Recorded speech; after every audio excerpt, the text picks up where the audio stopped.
نحمده ونصلی علی رسولہ الکریم صدق اللہ العظیم۔ میرے عزیز دوستوں، بزرگوں اور نوجوان ساتھیوں، آج میں آپ کے سامنے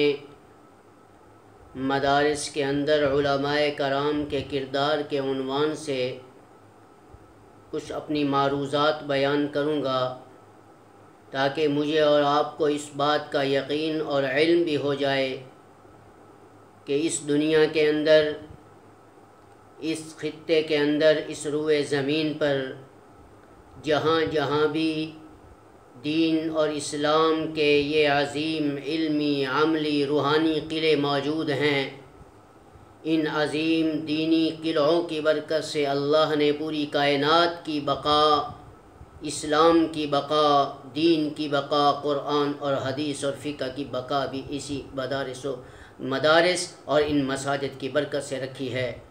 یہ مدارس جہاں موجود ہوتے ہیں، جہاں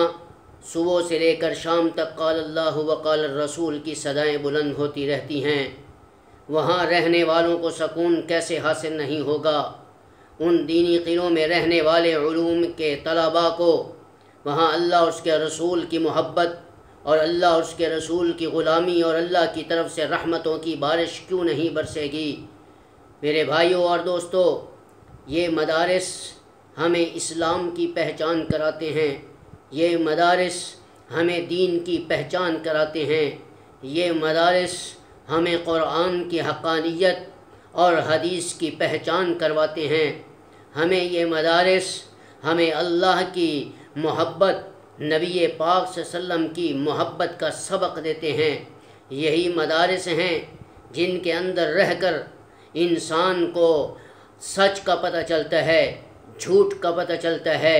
حرام اور حلال کا پتہ چلتا ہے، انسان کو زندگی گزارنے کا طریقہ پتہ چل جاتا ہے۔ یہی وہ مدارس ہیں جن کے اندر ہماری تاریخ اٹھا کر دیکھیں، ان اکابر علماء نے ان مدارس کے اندر رہ کر قرآن اور حدیث کو حاصل کر کے، علوم عقلیہ اور نقلیہ کو حاصل کر کے، ان علوم نبویہ کو کائنات تک پہنچایا، امت تک پہنچایا، روئے زمین کے کونے کونے تک اس دین کو پہنچایا۔ پھر ان علوم کو حاصل کرنے کے بعد اس دنیا کے اندر کوئی مجدد الف ثانی بن کے آیا، کوئی امام ربانی بن کر آیا، کوئی مفسر قرآن بن کے نکلا، کوئی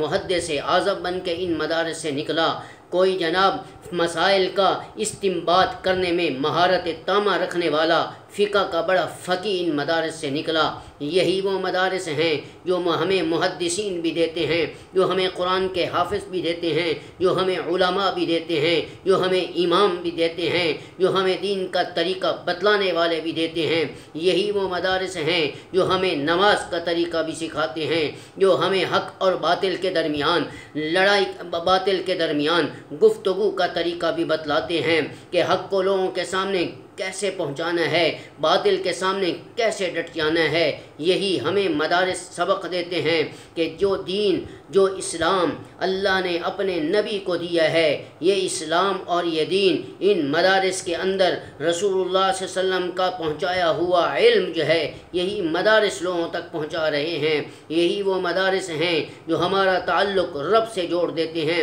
یہی وہ مدارس ہیں جو ہماری محبت نبی کے ساتھ جوڑ کے رکھ دیتے ہیں، یہی وہ مدارس ہیں جن کے اندر 5 وقت کی نماز بھی ہوتی ہے، جن میں خانقاہی نظام بھی ہوتا ہے، جن میں ذکر و اذکار بھی ہوتا ہے، جن میں تعلیم و تربیت کا آغاز بھی ہوتا رہتا ہے۔ یہی وہ مدارس ہیں جن کے اندر ہر وقت اللہ کی رحمت برستی ہے۔ حضرت مدنی انہی مدارس کے اندر پڑھنے والے تھے، حضرت لاہوری انہی مدرسے کے پڑھنے والے تھے، مولانا انور شاہ کشمیری انہی مدارس کے پڑھنے والے تھے۔ انہوں نے وہ علم حاصل کیا کہ ہندوستان کی سرزمین پر کھڑے ہو کر مولانا انور شاہ کشمیری رحمہ اللہ تعالیٰ عنہ نے فرمایا تھا کہ ہندوستان کے رہنے والے مسلمانوں، تمہیں خوشخبری سنا دوں کہ اللہ نے جو مجھے علم اور حافظہ عطا فرمایا ہے، اگر انگریز ہماری دارالعلوم دیوبند کی لائبریری میں 16,000 کتابوں کو بھی آگ کے ساتھ جلا کر راکھ کر دیں تو آپ کو پریشان ہونے کی ضرورت نہیں ہے۔ ان تمام کی تمام کتابوں کے اندر موجود علم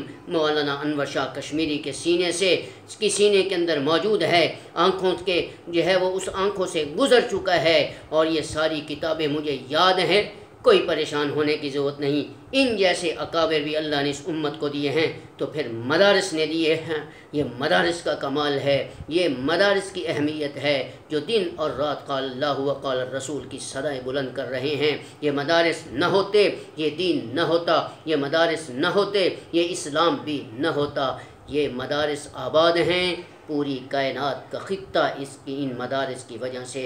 بچا ہوا ہے۔ اگر ہم مدارس سے محبت کریں گے،